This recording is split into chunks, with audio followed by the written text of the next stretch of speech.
Hello students, स्वागत है आपका हमारे चैनल पेनासी ऑफ इंग्लिश में। तो जैसा कि मैंने आपको बताया था लास्ट वीडियो में कि हम अनसीन पैसेज की एक सीरीज लेके आने वाले हैं, जिसमें हम MP board Madhya Pradesh board में जो भी अनसीन पैसेज क्लास 10th और क्लास 12th में पूछी गई हैं हम उनको डिस्कस करेंगे। तो आज उसी सीरीज में हम अपनी फर्स्ट वीडियो लेकर आए हैं। इस फर्स्ट वीडियो में हम डिस्कस करेंगे अनसीन पैसेज को, कैसे अनसीन पैसेज को सॉल्व करना होता है। और आज ये वीडियो क्लास 10th के अनसीन पैसेज की है जिसको हम सॉल्व करने वाले हैं। तो देखिए, अनसीन पैसेज जो कि आपका सेक्शन ए में आता है, तो मैंने आपको उस दिन बताया था कि आपको अनसीन पैसेज में सबसे पहले अपने पैसेज को बहुत केयरफुली, बहुत अच्छे से रीड करना है। तो स्टार्ट करते हैं। तो यहां पर लिखा हुआ है कि सम पीपल, कुछ लोग, थिंक, सोचते हैं कि the aim of education is merely to give knowledge. बेटा मैरिली का मतलब होता है यहां पर ओनली। क्या मीन्स होता है? ओनली। यानी कुछ लोग ऐसा सोचते हैं कि एजुकेशन का उद्देश्य, शिक्षा का उद्देश्य ओनली नॉलेज देना होता है। एंड दीज पीपल वांट, और ये लोग चाहते हैं स्टूडेंट से टू रीड बुक्स, कि वो स्टूडेंट, वो बच्चा बुक्स पढ़े एंड डू नथिंग एल्स, इसके अलावा कुछ ना करे। ये कुछ लोगों का पर्सपेक्टिव है, ये कुछ लोगों का नजरिया है। आगे, एंड अदर्स बिलीव दैट, वहीं कुछ लोग सोचते हैं कि knowledge alone is not enough only, कि नॉलेज ही, ज्ञान लेना ही सिर्फ अकेला नहीं होता। Which enables a man to earn his own living, जो चीज एक इंसान को उसकी जीविका चलाती है, यानी जो पैसा कमाने में मदद करती है, कैन बी कॉल्ड एजुकेशन, उसको भी शिक्षा बोला गया है। जैसे आपने देखा होगा एजुकेशन के अलग अलग मीनिंग है लोगों के हिसाब से। कुछ बोलते हैं बुक्स रीड करना, मार्क्स लाना ओनली एजुकेशन है। कुछ बोलते हैं अपनी जीविका चलाना, अपने पेट को भरना एजुकेशन है। अलग अलग पर्सपेक्टिव है लोगों के। अब देखिए आगे बोला गया है, सच पीपल थिंक, और ऐसे लोग जो ये सोचते हैं कि जीविका चलाना, पेट भरना एजुकेशन है, ऐसे लोग ये सोचते हैं कि bread is more important than anything else. Bread मतलब रोटी, यानी रोजी रोटी जो वो डेली खाते हैं वो किसी भी चीज से ज्यादा इंपॉर्टेंट है। तो ये आते हैं सेकंड कैटेगरी में। तो फर्स्ट कैटेगरी में कौन थे? तो ये सोचते हैं कि सिर्फ किताबें पढ़ना ओनली एजुकेशन होता है। सेकंड कैटेगरी में कौन आते हैं? तो ये सोचते हैं कि सिर्फ अपना पेट भरना, रोटी खाना सिर्फ एजुकेशन है। वहीं थर्ड वाले,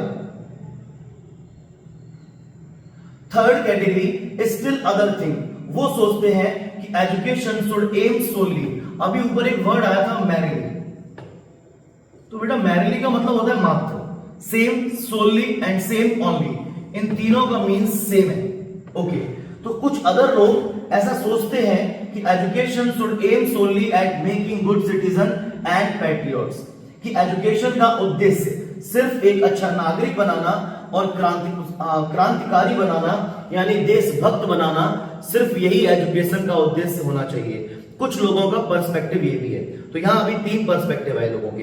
फर्स्ट, जो सोचते हैं सिर्फ किताबें पढ़ना एजुकेशन है, ठीक है। अच्छा, आप बताओ कमेंट करके, क्या इन तीनों में से आपको क्या लगता है? सिर्फ बुक पढ़ना एजुकेशन है, या सिर्फ अपना पेट भरना एजुकेशन है, या एक समाज में अच्छा नागरिक या देशभक्त बनना एजुकेशन है? आपको क्या लगता है? और फिर हम आगे देखेंगे कि बाकी लोगों को क्या लगता है।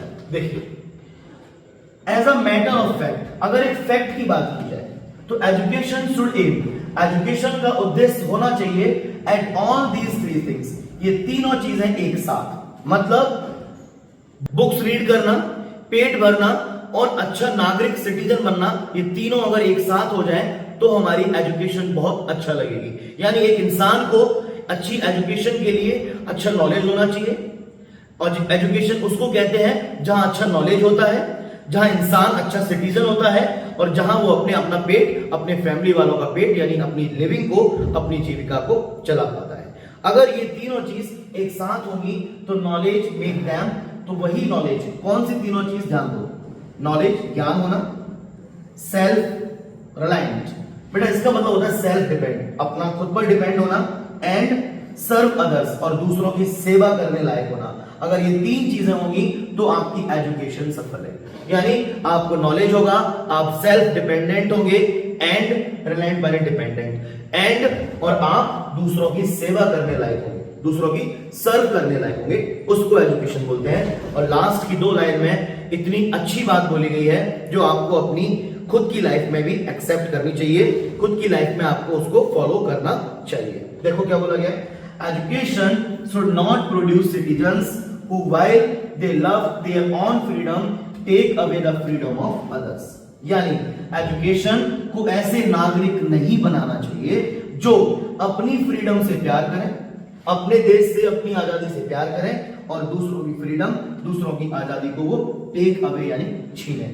कभी ऐसी एजुकेशन किसी को नहीं देना चाहिए कि बेटा आप अपने बारे में सोचो, अपनी फ्रीडम के बारे में सोचो, आप दूसरे लोगों के बारे में नहीं सोच रहे। ऐसा नॉलेज कभी किसी को नहीं देना चाहिए। आपको हमेशा ये बताना है कि आप अपनी फ्रीडम बाकी लोगों की फ्रीडम को भी अपने साथ रखना है। जैसा आपने क्लास 10 में नेल्सन मंडेला के बारे में पढ़ा होगा। नेल्सन मंडेला पहले पर्सनल फ्रीडम के बारे में सोचते थे, लेकिन एज ही ग्रू अप, जैसे जैसे वो बड़े होते गए, ही thought of freedom of all his people. वो फ्रीडम अपने सभी लोगों के बारे में सोचने लगे। तो वही चीज यहां बताई गई है। Last line, it should produce man, यानी उस एजुकेशन को ऐसे इंसान बनाने चाहिए जो अपनी कंट्री से प्यार करें एंड साथ ही साथ दूसरों को कभी हार्म ना करें। तो आपने पहले इस पैसेज को बहुत अच्छे से रीड किया, फिर आपने एक और चीज की थी, ऐसे वर्ड जो आपको लगे कि भाई ये वर्ड हमने पहली बार पढ़ा है, जैसे कि सोलली ऊपर आया था। देखो एक वर्ड तो ये आया था मैरिली, एक वर्ड सोलली, और इन दोनों का मतलब क्या था, ओनली। सेल्फ रिलायंट माने सेल्फ डिपेंडेंट। ऐसे वर्ड को भी तुम्हें दिमाग में रखकर दिमाग में लेके चलना है एंड देन अपने क्वेश्चंस पे करना। भाई यहां पर जो क्वेश्चन पूछे गए ना वो ऑप्शंस वाले नहीं है। आजकल जो हमारे क्लास 10 एमपी बोर्ड में पेपर आ रहा है वहां हमारे ऑप्शंस वाले होते हैं कि आपको ऑप्शंस टिक करने, कुछ लिखने वाले भी होते हैं राइट और आंसर। यहां जो है ना वो सब लिखने वाले हैं। जैसे what do some people think to be the aim of education. कुछ लोग क्या सोचते हैं कि हमारे एजुकेशन का एम क्या होना चाहिए। तो द एम ऑफ एजुकेशन आपके दिमाग में कीवर्ड रहेगा। पैसेज को रीड करने के बाद उस पैसेज को अंडरस्टैंड करोगे। यही मैंने लास्ट वीडियो में समझाया था, जिसकी लिंक मैं डिस्क्रिप्शन बॉक्स में डाल रहा हूं। तो मैंने क्या बोला था, पहले पैसेज को रीड करोगे, फिर पैसेज को अंडरस्टैंड समझोगे, देन अपने क्वेश्चंस के हिसाब से कीवर्ड्स दिमाग में रख के अपने आंसर्स को पैसेज में फाइंड करोगे। तो आपके दिमाग में कीवर्ड्स क्या है, the aim of education. The aim of education आप ऊपर फाइंड करेंगे। तो देखो पहले पैसेज में ये लिखा हुआ है, the aim of education. The aim of education क्या होता है, is only to give knowledge, knowledge देना कुछ लोगों के हिसाब से। यही बात आपको अपने आंसर में लिखनी है। कैसे लिखनी है, देखो सम पीपल थिंक, कुछ लोग सोचते हैं, दैट, फिर अपनी तरफ से आपको एक कंजक्शन लगाना है और क्या लिखना है कि some people think that the aim of education is, the aim of education is, aim of education क्या है, ओनली। मेनली की जगह आप लिख सकते हो ओनली टू गिव नॉलेज। जब आप अपनी लैंग्वेज में, जब आप अपने वर्ड्स में अपने आंसर को लिखोगे तो definitely you will get full marks. तो डेफिनेटली आपको अच्छे नंबर मिलेंगे। इसीलिए you should write your answer in your on words. बहुत बढ़िया, आगे चलते हैं। सेकंड देखिए क्वेश्चन क्या कह रहा है, what do others think about it and why, कि दूसरे लोग क्या सोचते हैं और क्यों सोचते हैं। देखो भाई अदर की बात की है तो अदर में आ गई है, अदर बिलीव। अदर तो ऐसा मानते हैं कि नॉलेज अकेली इनफ नहीं होती, अकेला नॉलेज से काम नहीं चलता। एजुकेशन किसको बोलते हैं, वो इंसान जो अपनी लिविंग को, अपनी जीविका को चला सकता है। और क्यों, क्योंकि वो लोग ऐसा सोचते हैं कि ब्रेड यानी रोटी ज्यादा इंपॉर्टेंट होती है एंड एनीथिंग एल्स, किसी भी चीज से। तो ये रीजन हो गया। उसने पूछा ना भाई ऐसा क्यों, क्योंकि उनको लगता है bread is more important than anything else. मैं मानता हूं bread is more important than anything else नहीं, लेकिन हर चीज से बड़ी रोटी नहीं होती। आपको रोटी के साथ साथ अच्छे संस्कार, अच्छे कल्चर, सारी चीजें आपके अंदर होनी चाहिए। तो वही चीज है, everything is not bread, bread हर चीज नहीं होती। आगे बढ़ो, ये हमारे सेकंड क्वेश्चन का आंसर हो गया। And last, what do still others think, कि बाकी दूसरे लोग क्या सोचते हैं। स्टिल अदर, आपके दिमाग में कीवर्ड क्या रहेगा, स्टिल अदर्स। तो आ जाइए, यहां पर लिखा हुआ है स्टिल अदर्स।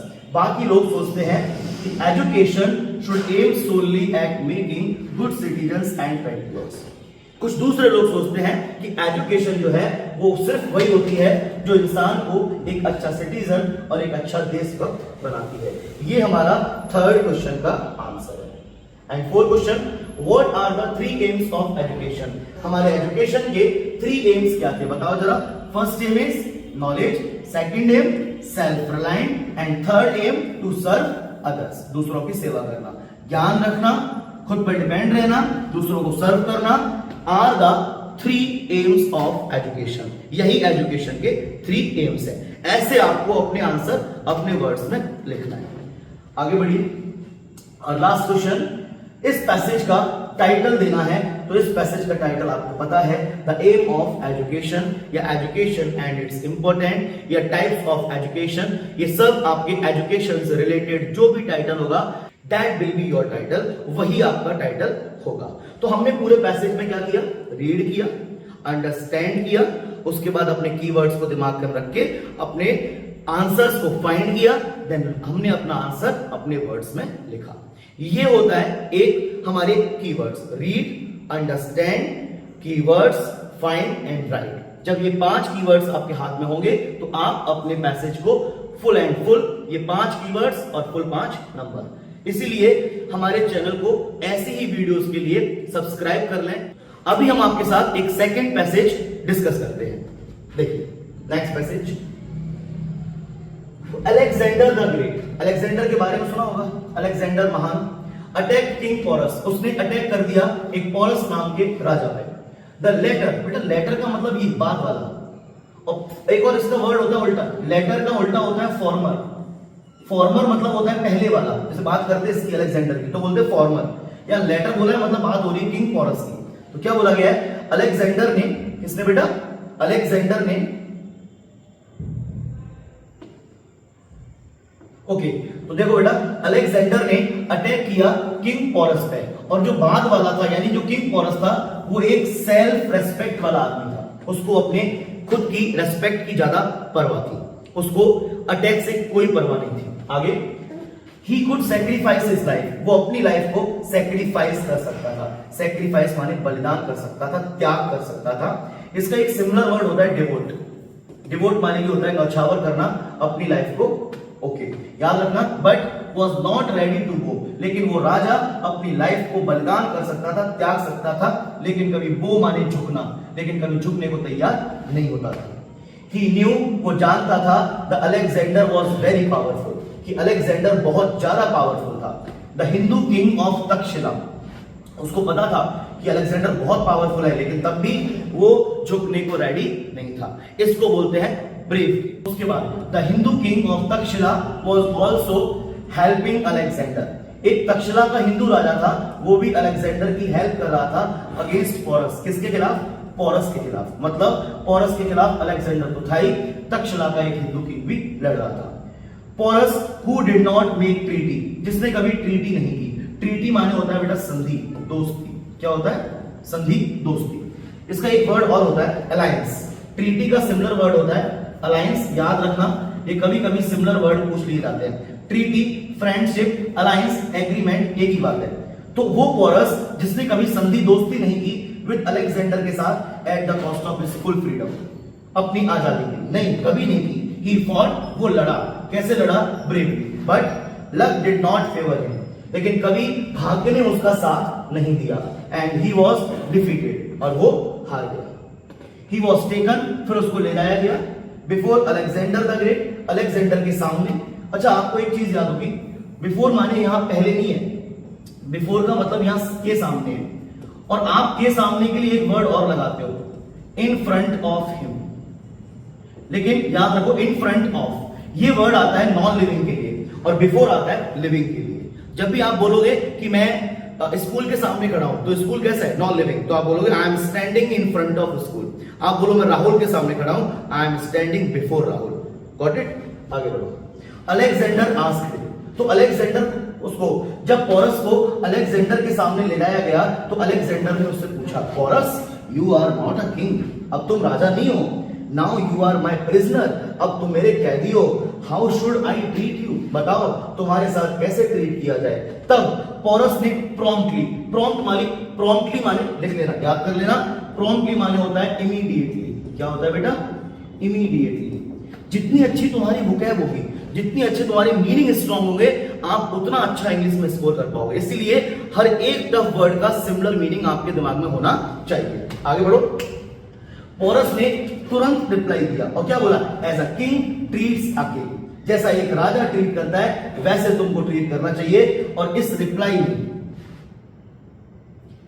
रिप्लाई ने अलेक्जेंडर को इंप्रेस कर दिया एंड सो मच, बहुत ज्यादा, ही ऑर्डर्ड हिज सोल्जर्स। फिर हमारे अलेक्जेंडर ने अपने सोल्जर्स को ऑर्डर दिया टू सेट हिम फ्री, कि भाई हमारे पोरस को आजाद कर दो जिसको हमने बंदी बना रखा है। He gave him kingdom, उसने उसको उसका किंगडम दे दिया and full freedom they the and made friends with him, और फिर उसके साथ संधि दोस्ती कर ली। तो ये होता है बेटा जब आप किसी के साथ एकदम ट्रस्ट के साथ रहते हैं, जब आप किसी के साथ लॉयल रहते हैं, तो सामने वाले इंसान एक ना एक दिन चेंज हो जाता है। इसीलिए अपने आप को लॉयल रखें दूसरों के साथ, कभी आपकी लाइफ में कोई प्रॉब्लम नहीं आ सकती। वही यहाँ हुआ। अब क्वेश्चंस देखिए, क्वेश्चंस क्या कह रहे हैं? What type of man King Porus? King Porus किस टाइप का आदमी था? उसमें आया था ना सेल्फ रेस्पेक्ट, उसको अपनी रेस्पेक्ट ज्यादा प्यारी थी अपनी फ्रीडम से। आगे बढ़ो। What was helping Alexander against Porus?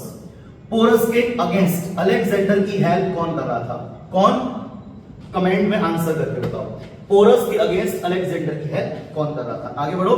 What did Alexander ask Porus? Alexander ने पोरस से क्या पूछा? इंप्रेस अलेक्जेंडर द ग्रेट, जिससे अलेक्जेंडर हमारा इंप्रेस हो गया, उससे पूछा था कि बताओ मैं आपके साथ ट्रीट कैसे करूं। तब उसने बोला जैसे एक राजा ट्रीट करता है एक राजा के साथ, वैसे आप मेरे साथ ट्रीट करो। आफ्टर ऑल मैं एक राजा ही था। What was Porus reply to Alexander? Alexander के लिए पोरस ने क्या रिप्लाई किया? वही जो आपको मैंने बताया, as a king treats a king, बस यही था। Which of the Porus impressed Alexander the Great? माने पोरस की कौन सी बात ने उसको इंप्रेस कर दिया। तो बस ये सारी बातें आपके अपने कीवर्ड्स को दिमाग में रखना है। जब आप पैसेज को ढंग से पढ़ोगे, कीवर्ड्स को दिमाग में रखोगे, तो आप इजीली अपने आंसर्स को फाइंड कर पाओगे। तो आज हमने 10th क्लास में 2 अनसीन पैसेज सॉल्व की। ऐसे ही हम अल्टरनेट, एक दिन 10th एक दिन 12th, हम अल्टरनेट अनसीन पैसेजेस को लाते रहेंगे और सॉल्व करते रहेंगे। कल वाली वीडियो में मैं 12th क्लास की अनसीन पैसेज आपके साथ सॉल्व करूंगा। हाँ, एक काम और, आप 10th क्लास के बच्चे 12th क्लास की अनसीन भी साथ साथ मेरे सॉल्व करो। कभी कभी क्या होता है, हमारा एमपी बोर्ड कभी कभी 12th क्लास के अनसीन पैसेजेस को भी 10th क्लास में पूछ लेता है। तो ये वीडियो जो भी देख रहे हैं 10th class, 9th class, 11th class, 12th class, सबके लिए हेल्पफुल है, क्योंकि इस वीडियो में आपको बहुत सारी चीजें सीखने को मिलेंगी। लाइक आपको क्या सीखने को मिला? देखो मैं बताता हूं, आपको बहुत कुछ सीखने को मिला। आपको मिला प्रॉम्प्टली मींस क्या होता है, बताओ क्या होता है प्रॉम्प्टली मींस, सभी कमेंट करके बताओ। उसके अलावा आपको बहुत सारी चीजें इसमें सीखने को मिली जो मैंने आपको बताई। लाइक मैं आपको बताऊं और क्या सीखने को मिला आपको। यहां पर देखो, आपको सैक्रिफाइस का सिमिलर मीनिंग सीखने को मिला, आपको ट्रीटी का सिमिलर मीनिंग सीखने को मिला। तो ये सारी बातें आपको ये सीखने को मिला कि भाई बिफोर और इन फ्रंट ऑफ में क्या डिफरेंस है।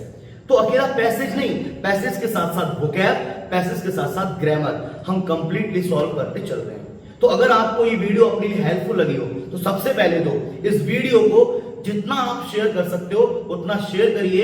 अगर मुझे आपका प्यार मिलेगा, अगर आपका मुझे लगेगा कि हाँ भाई मेरे बच्चे इंटरेस्ट ले रहे हैं मुझे आगे प्रमोट करने के लिए, तो मैं ऐसी वीडियोस डेली लाता रहूंगा क्लास 10 और क्लास 12 एमपी बोर्ड के लिए, और धीरे धीरे मैं सीबीएसई बोर्ड की तरफ भी बढ़ूंगा। तो इसलिए जितना आप शेयर कर सकते हो प्लीज इस वीडियो को उतना फैला दीजिए एकदम आग की तरह, और आप लोग भी इसको सब्सक्राइब करें, वीडियो को ज्यादा से ज्यादा शेयर करें और लाइक करें, और जितना अच्छा हो सके कमेंट करें। धन्यवाद।